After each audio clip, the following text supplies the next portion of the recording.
I think that anyone that suggests that we need to be in Iraq for another 50 or 100 years is not in keeping with reality. We're spending now in Iraq $5,000 a second, 7 days a week, every week of the year, every month of the year, no weekends off, no holidays, $12 billion a month. Over there, they've got great wealth coming into Iraq. The price of oil is $112 now for a barrel of oil. They expect to get $100 billion this year in oil revenues. Why don't they pay for their own? Why do we do it? Why should the American taxpayer? We can't build roads. They're building roads. We can't build schools and hospitals. We don't have the money because we're sending it $5,000 a second in borrowed money to Iraq. The President's remarks today were really basically fraudulent. Why doesn't he level with the American people?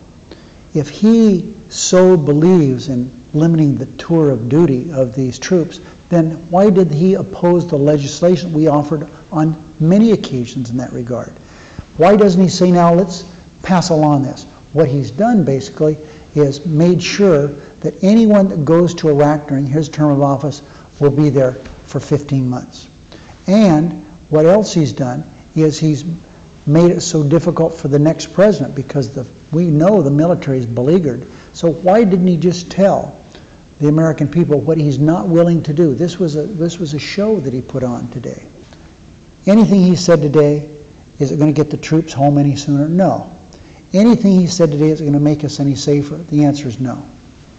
General Petraeus, a good man, he is responsible for Iraq, and that's what he focuses on, not the rest of the world where we have all kinds of problems.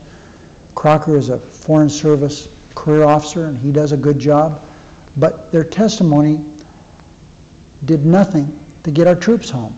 Their testimony did nothing to make us feel any safer. In fact, all they recommend is more of the same. We've had more of the same into the 6th year of this intractable civil war.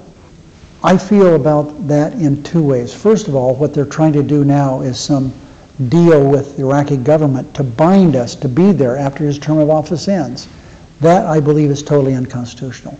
And then for him, with what he did today, to in effect bind the next president to having troops over there for more than 12 months and not home for 12 months, is also something that I think is in keeping with what Bush has done during the 7+ years he's been president. The only person that is the only person who knows when they're going to leave Washington is the president. That's January 20th. Our troops don't know when they're going to leave Iraq.